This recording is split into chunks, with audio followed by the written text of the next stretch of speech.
Ele é um cara que eu admiro, porque pra mim, eu sempre falo isso, eu acho que ele foi o cara necessário para o Santos não ir pro precipício. Chegou na hora que não dava mais. Você citou o nome de um cidadão aí que hoje deve andar com a cabeça tranquila lá na Baixada, tal Pérez, né? Que, né, tal, aquela coisa toda. Se eu pudesse falar aqui as coisas que eu sei desse senhor, eu seria preso, provavelmente, né? Seria preso, certamente seria processado, né? Então e aí assim, né, gente? Esse é um que não sabia nem falar direito. As entrevistas dele eram Não sabia tétricas. falar não, mas sabia cobrar, tá? Sabia cobrar algumas coisas aí, sabia... É assim, eu vou contar uma história pra vocês aqui, uma impressão que eu tenho sobre um certo comportamento de algumas pessoas ao longo do mundo nas suas vidas. Eu fico impressionado quando uma pessoa, às vezes, tem 90 anos e já tem muito dinheiro e faz de tudo para ter dinheiro. A pessoa não reconhece filhos, não reconhece netos, não quer brincar com o netinho, não quer brincar com o bisnetinho, não quer brincar com nada. O cara tá perto de morrer, mas o cara só pensa em dinheiro. E para fazer isso, não importa, eu só viso dinheiro. E se precisar para ter dinheiro, eu corromper, eu vou corromper. Se precisar para ter dinheiro, eu vou passar por cima de processo, eu vou passar. Se precisar para ter dinheiro, eu vou atrair amigos, eu vou fazer isso. Se precisar para ter dinheiro, eu vou fazer coisas assim que ninguém acredita. Eu vou chegar para um estranho que eu nunca vi na vida e falar para ele, ó, aqui o percentual é para mim, tá? Tudo bem? Vou fazer aqui, ó. No papel é isso, mas na prática aqui é isso que entra pra mim, tá? Então é assim que funciona aqui, tá tudo bem? Você entendeu? Eu entendi. Então é muito desconfortante pra mim pensar um ser humano que tem uma certa idade já, que ainda não saiu dessa postura, sabe? Que quando esse cara tá numa empresa, por exemplo, ele pode destruir completamente a empresa dele por causa desse tipo de comportamento dele. Aí você vai olhar pro cara e falar assim: pô, mas o cara, ele tem aí uns 60 anos, 50 anos. Não, já é velho, e já é rico, não sei o quê. Então, tem muita gente assim, sabia? Muito de gente assim aqui no Brasil, tal. Eu não tô falando do Pérez, não. Tô falando que tem muita gente aí, aqui no Brasil, tá? Que é desse jeito, tal. Enfim, né?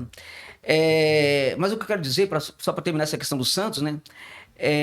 Que o Pérez foi a cereja do bolo de um monte de merda que veio antes, né? Sem dúvida. Foi a cereja do bolo, mas ele não foi uma cerejinha qualquer, não, né? Não foi uma cerejinha, não. Cerejão. Foi uma cerejona e tal. E quando eu lembro do Pérez, eu lembro dessa história que eu contei, desses senhores e tal. Eu não tô falando, não sei porquê, mas eu lembro desses e tal. Sabe aquela coisa de você. Assim, no futebol, a gente sabe de muita coisa, sabe? E aí eu já sei, inclusive, como o dirigente se comporta muitas vezes, né? Mas para mim é assustador. Eu me assustei, eu me assusto quando eu me deparo com certas situações, né? Porque, como assim? Na minha frente isso?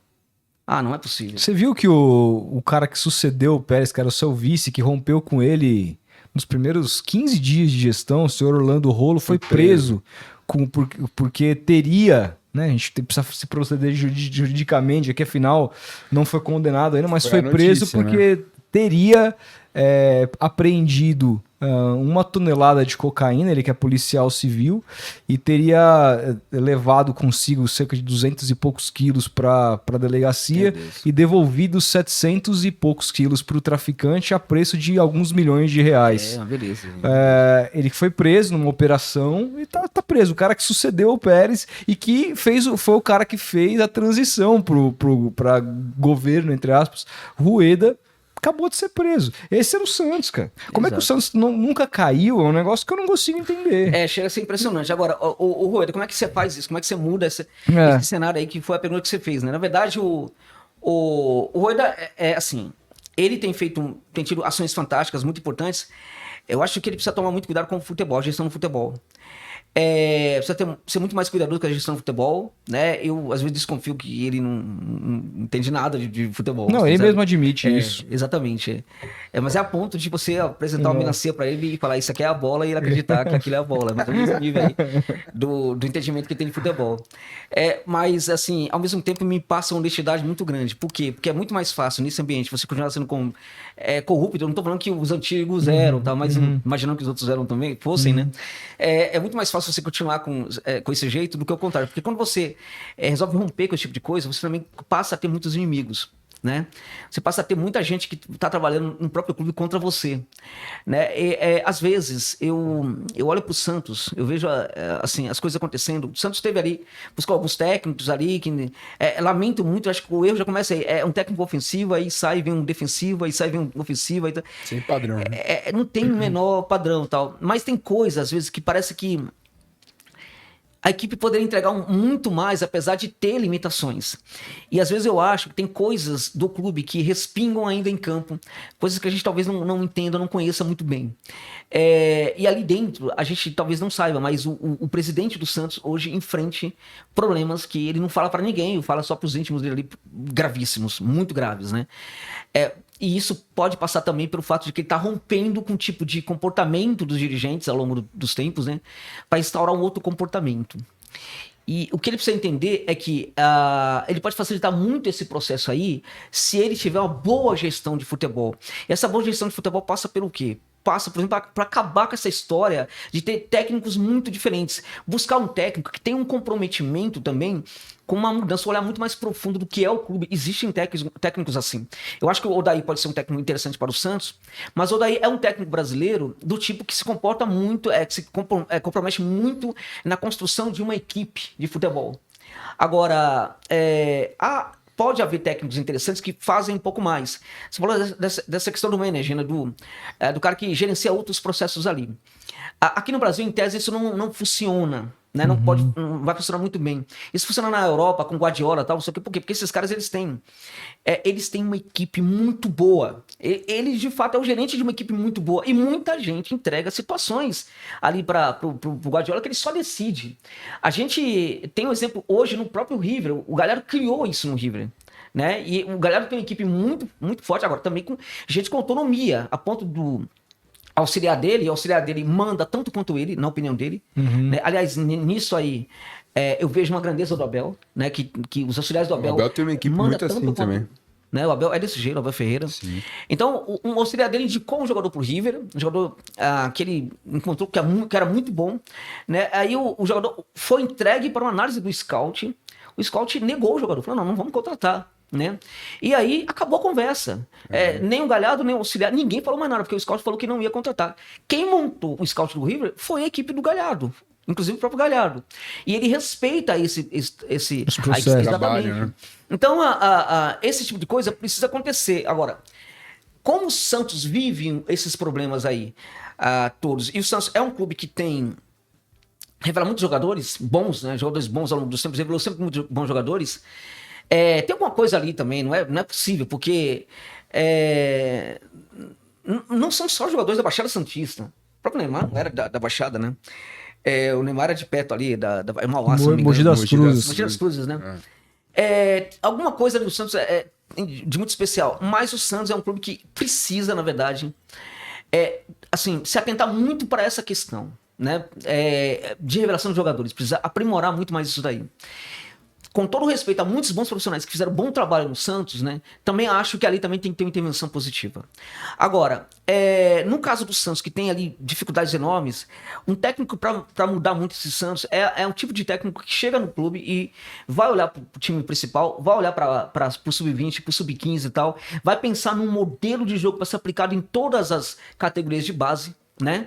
Era um técnico como o Gabriel Heisen. Porque o Heisen, quando ele chega no Vélez Sarsfield, ele vai... assim que ele assina o contrato, ele vai ser levado para conhecer o elenco, ele pede para conhecer primeiro os times da base. Então ele vai em todas as categorias, conversar com todos os dirigentes ali do sub-13, do sub-17, sub-20 e tal, fraldinha tal. Ele, inclusive, se ocupa em alguns momentos de visitar os fraldinhas, até os fraldinhos, e pedir pro o cara lá ficar... para ele ser o técnico de um treinamento dos fraldinhas. Ele chama o molequinho e fala, moleque, você tá fazendo errado. Você tem que fazer isso. Ele termina o treino, ele começa a conversar com alguns jogadores, né? Às vezes algum desses jogadores ali, jovens, esses meninos, são chamados por ele, né? E aí o treinador vai com esse menino lá pra sala dele, porque, olha, tava pensando em você, teve isso e tal. O cara saiu do Vélez já tem um tempo e tá parecendo um jogador no Vélez até agora. Tem um Prestiani lá no Vélez que, há 2 anos atrás, quando tinha 14 anos, valia 80 mil, né? Que agora é o Hendrick argentino, né? que pode ser vendido aí por 50 milhões de dólares. É um jogador absurdo. Tem 16 anos, assim como o Hendrick, né? Isso foi o Heisen. Então, o que acontece? O Heisen, ele chega no Vélez, ele muda completamente tudo. Ele muda profissionais, alguns ali que ele entendeu que poderia ficar. Ele treina esses profissionais e todos, desde o Fraldinha, passam a executar o mesmo tipo de jogo. Né? O mesmo tipo de jogo. Por quê? Porque se há uma coisa que as pessoas não sabem, é que as pessoas desconfiam, as pessoas sabem, na verdade, né? Ou desconfiam, que muito jogador do Sub-20 acaba não virando jogador profissional, né? O cara mandou bem no Sub-20, cadê esse jogador? Não virou profissional, né? Não deu certo, né? O que as pessoas não sabem é que isso também acontece com vários processos de transição do Sub-13 para o Sub-15, do Sub-15 para o Sub-20, dos 17 para o Sub-20. Por que isso acontece? Porque, por incrível que pareça, parece uma brincadeira que eu tô falando, mas é sério. Você tem um clube de futebol aqui no Brasil, você tem um Sub-13 que pratica um tipo de jogo. Aí o Sub-15 é outro completamente diferente. Sim, o Sub-17 é defensivo, é ultra defensivo, Sub-20 e assim por diante. Então, um jogador, ele quando ele sai do Sub-13, ele não costuma jogar com os jogadores do Sub-15. Ele não conhece os jogadores do Sub-15. Aqueles jogadores que ele viu em algum momento e tal, aqueles jogadores são desconhecidos para ele. Ele chega muito intimidado ali do Sub-13 pro Sub-15. Muito intimidado, com muito medo, muito pavor. E ao mesmo tempo, a gente tá falando de categoria de base, e o jogador do Sub-15, ele tá lutando como se fosse um leão ali, porque ele também é muito mal educado, ele tá educado apenas para passar por cima de todo mundo ali. Ele não tá dando bola pro garoto do Sub-13. Ele olha e fala, esse cara subiu aqui, eu tenho que passar por cima dele, porque se eu passar por cima dele, eu posso tal, não sei o quê. Então, aí esse menino do Sub-13, ele tem que se adaptar com um outro tipo de jogo, mas ele jogou de forma completamente diferente no Sub-13 do que se joga no Sub-15. E aí, tudo acaba facilitando para que ele abandone o futebol. E muitas vezes abandona o futebol. Às vezes abandona, acaba aparecendo em outro clube, ou em outro clube, e às vezes abandona não aparece em clube nenhum. O que o Heisen faz? Ele estabelece, por exemplo, que todas as categorias de base vão jogar do mesmo jeito, né? Do Sub-15 em diante, do Sub-15 até o Sub-20, na verdade, ele fez aquilo que se faz no Lanús hoje, que é aquela história de que o jogador do Sub-15, ele que tá jogando Sub-15, num certo momento, 3 jogadores do Sub-15 são alçados ali pro Sub-17 e jogam durante 3 meses com o Sub-17. Né? Aí depois eles voltam pro Sub-15. Aí quando eles voltam, mais 3 jogadores vão pro Sub-17. Né? E joga tal, porque aí quando o garoto subir, ele vai jogar no Sub-17 com o mesmo modelo de jogo, mas ele já conhece os jogadores. Ô José, o que se falava muito sobre o Heinz é com relação ao lido pessoal dele, né? Dizem que é um cara muito ditador, muito autoritário. A gente vai rever relatos de que tirou o celular da galera, aquela coisa toda. E isso hoje em dia é tido de maneira muito... Pode perder o grupo, né? Os clubes tendem a ficar um pouco preocupados com esse tipo de comportamento. Essa é a resposta pro não sucesso, pro não ida para outro patamar do Heinz como técnico, porque assim, em termos de jogo, eu lembro que desde que ele treinou de fato ali o Vélez, a gente se impressionou de cara com o que ele aplicava ali no time principal. Eu não tinha esse conhecimento com relação às categorias de base que você trouxe hoje, que eu acho impressionante, é o tipo de legado que você deixa, independentemente daquilo que você ganhou, conquistou naquele ano pela equipe. Mas você acha que o grande vilão da carreira do Heinz até agora, que é um técnico ainda jovem, pode, enfim, alçar novos voos, é a questão do comportamento dele e como... quando você conversa com um cara desse, deixar claro de que ele pode eventualmente ter alguns limites, porque a cultura no futebol brasileiro é diferente. Como que ter esse tipo de conversa? Então, na verdade, assim, né? No caso do Vélez Sarsfield, quando ele chega no Vélez, o Vélez estava sendo rebaixado, né? Para a segunda divisão. Já tinha sido completamente desestruturado. Alguns jogadores eram perseguidos pelos torcedores, como o Emiliano Amor, que hoje é um zagueiro do Colo-Colo do Chile, muito bom jogador.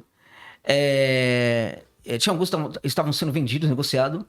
E ele estabelece alguns combinados ali com os dirigentes. O primeiro combinado é o seguinte: eu quero ter liberdade para colocar minhas ideias na base, senão não vai funcionar. Eu quero que a base seja entregue jogadores para o meu time principal. Mas o combinado principal é o seguinte: vocês podem negociar qualquer jogador, vocês podem, por exemplo, vender qualquer jogador. Mas eu quero, por exemplo, entender quando esse jogador está pronto para ser negociado. Até para o benefício do clube, o jogador tem um tempo para ser negociado. Ele precisa de um nível de preparação. E quanto mais ele for preparado e estiver pronto, melhor será até para o clube se negociar. Então, eu quero que tenha uma consulta para vender jogador. Eu não quero, por exemplo, que venda jogador. Beleza? Beleza. Então, combinado, ficou feito, tudo bem. Eu não quero, por exemplo, nenhuma contratação de jogador sem a consulta da minha equipe, né? Eu quero avaliar o jogador. E, na verdade, eu quero um número de jogadores contratados. Pelo elenco que tem aqui, eu não quero ter um elenco muito grande. Eu quero fazer o elenco crescer a partir de jogadores da base. Entende? Então, eu quero 3 jogadores. Geralmente ele pede 3 jogadores. 3 jogadores, né, de mais veteranos, digamos assim. Apenas 3 jogadores. Eu quero opinar sobre esses jogadores aí. Neste primeiro momento, eu não quero nenhum. Ele não pediu nenhum no primeiro momento, né, pro Verissage. Tá. E aí eu me comprometo a fazer a equipe jogar bem e eu me comprometo a tirar o Vélez dessa situação. O time não tinha dinheiro para nada. Hoje é um time rico na Argentina por tudo por esse legado aí que até hoje tem dinheiro, tá vendendo jogador que ninguém conhece, tá vendendo, o Vélez continua tudo por causa do Reis. Ele não teve nenhum problema lá com o jogador no Vélez Sarsfield, nenhum. Ele é autoritário, realmente. Ele não gosta de dirigente no vestiário. Ele deixa isso claro, não quero dirigente no vestiário. No meu centro de treinamento, eu não quero dirigente também. Você é presidente, eu não vou na sua sala, não sei se você me chamar. Então eu quero você aqui se eu te chamar também. Aqui mando eu. Caraca. Esse é o combinado. Não quero conversa. Beleza? Beleza. Não quero então. Até logo. Tchau. Ele não precisa trabalhar, ele é rico, né? Ele ganhou dinheiro na Itália e ele é um grande investidor. Ele tem muito dinheiro. Ele não deixa de receber algumas propostas, mas ele avalia muito bem os processos. Ele não se importa, por exemplo, o Ceará hoje está precisando de um técnico. O Ceará poderia fazer uma construção, por exemplo, o Reis, ele não se importaria trabalhar na segunda divisão do Brasil. Porque antes de ir para o Argentino Júnior e fazer o time subir para a primeira divisão, jogando futebol espetacular na segunda divisão, que é até mais brutal do que a segunda divisão aqui do futebol brasileiro, né? Ele tinha recusado um convite naquela ocasião no Rosário Central, né, para ser um time de primeira divisão. Então, o que aconteceu? Ele foi para o Argentinos, também não teve problema no Argentino Júnior. O que acontece no Vélez Sarsfield é que quando ele sai, né, começa a haver uma quebra desses combinados e aí a negociação de alguns jogadores. E aí ele sai. O que se fala da Argentina, né, é que havia já ali uma espécie de... o cara era um ídolo, né? Ele chegava no clube, todo mundo, sabe, era o caso da cozinheira consultar ali e falar assim, que tipo de comida você quer que eu vou fazer pra você? Ninguém tratava dirigente ou técnico dessa forma. Era um negócio e tal. E parece que teve ali um problema dos dirigentes ali com esse tipo de coisa, uma espécie de ciúme, né? E aí, num certo momento, ele fica de saco cheio daqui e se manda do Vélez, tinha acabado a temporada, foi embora. Qual é o grande problema aí que tem? Que aumenta muito essa coisa do autoritarismo. O que acontece no Atlanta United. Isso que eu ia falar, nos Estados Unidos. Lá o negócio realmente pegou mesmo e tal. O que acontece no Atlanta com tudo? O Atlanta é um clube muito... é um clube que leva muita gente pro estádio, né, pro... Mercedes-Benz Arena, né? Leva muita gente, assim, lota. Teve uma temporada... A temporada do título foi uma temporada fantástica, né? Era comandado pelo Reis? Não era comandado pelo Reis, não. Mas depois daquela temporada ali, o que acontece com o clube? O clube foi um sucesso, né? Que despertou ali os olhares de muita gente endinheirada dos Estados Unidos, inclusive, não necessariamente para o futebol, mas para o Atlanta United. Quando o Reis chega no Atlanta United, o Atlanta United tem um elenco muito grande, tem uma base com bons jogadores jovens, né, sendo revelados. E o Atlanta United tem também, tem muito dinheiro. Mas nesse momento, o Atlanta United, ele entra muito investidor no Atlanta United, né? Muita gente querendo colocar dinheiro no clube americano, com um detalhe, eles queriam transformar o clube também num balcão de negócios. Né? Então, eles queriam, por exemplo, que jogadores deles, que eles achassem, fossem contratados pelo Atlanta United, né? E alguns jogadores fossem também negociados. E isso começou a ser feito à revelia dos interesses do Reis que chega no clube neste momento, né? E aí começa a não dar certo. Aí começa a ter problema, tal. Enfim, ele quer, por exemplo, trabalhar com o jogador e chega no treinamento, o jogador não está presente, o jogador foi negociado. Cadê o jogador? Ninguém falou comigo. Eu contava com ele para fazer. O cara desenhou lá um monte de coisa, pensou a construção do jogador. Ele fez um estudo do que era o atleta, do que o atleta precisava fazer para melhorar o arremate, para melhorar, por exemplo, a chegada ali no terço final, tudo. Ele fez tudo isso no atleta e chegou lá, o atleta não estava lá. E ninguém falou isso com ele. Entende? Aí ficou doido. Aí começa a dar problema, aí fica doido. A questão do celular, não sei o que tal, assim, não é que o atleta não possa usar o celular. A questão é, na hora da refeição, este é o momento de vocês. Que vocês têm que ter interação com vocês. Terminou, vocês fazem o que quiser. Mas na hora de refeição aqui, você tem que respeitar o seu colega. Você tem que desligar o celular e você tem que almoçar. É essa a ideia. Qual é o problema do Raiz? O Raiz é o seguinte, o Raiz hoje, todo mundo sabe que ele é um cara que é muito esquentado. Mas é esquentado do tipo assim, ele é uma espécie de Codê que chama qualquer um pra briga. Se precisar, chama mesmo. Chama mesmo. Eu tenho informação que o Codê chamou 3 de uma vez no vestiário. 3. Né? O Codê, mesmo quando era jogador. Ele é enérgico. Mas no caso do Codê, o jogador geralmente no vestiário não fala nada. Não bate de frente, Não bate. Lá no Inter, Edenilson, que mandou o Ramires embora junto com o Patrick, eles nunca deram um pio no vestiário. Tanto que o Cudê quer o Edenilson lá no Atlético. Exatamente. É a nossa notícia de hoje. Exatamente. Um bom reforço, eu acho que é um bom reforço. Então o que acontece?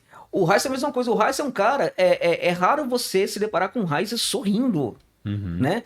E ele é um cara que ele é muito irônico nas entrevistas. Ele não tem paciência com jornalista em coletiva. Ele não gosta de coletiva, mas ele gosta de terminar logo. Agora, ele vai ficar 2, 3 horas se você começar a debater futebol com ele na coletiva. Agora, se você perguntar coisas, e vamos combinar que também a gente faz um trabalho muito ruim, é sempre a mesma pergunta, não sei o quê. E ele às vezes responde apenas olhando pro cara em silêncio e detona, cara, sabe? Ele é desse tipo, então ele tem muitos inimigos. Então é muito fácil. Ia sofrer no Brasil. Ia sofrer, né? Ia sofrer. É muito fácil ele ser. Todo mundo falar que a culpa de alguma coisa que não deu certo é do Raiz. Porque na memória coletiva aqui do futebol, a gente já sabe que ele é complicado. Então, se não deu certo no Atlanta United, é por causa do Raiz. E ninguém fala dessas coisas que os dirigentes estão fazendo. Né? O Atlanta, ele saiu, o Atlanta continua uma porcaria. Aquele projeto do Atlanta que chegou ao título na Major League Soccer não existe mais, né? Então se teve alguns exageros, é possível que tenha acontecido mesmo, mas não é tudo isso que estão se falando. Agora, quanto ao fato de que ele não está trabalhando agora, é porque simplesmente ele não quer trabalhar. A maneira mais fácil que você tem para receber outros códigos como esse é se inscrevendo aqui no canal, não custa nada. Então só apertar no botãozinho aqui embaixo e óbvio, deixa seu like também. Demorou? Obrigado!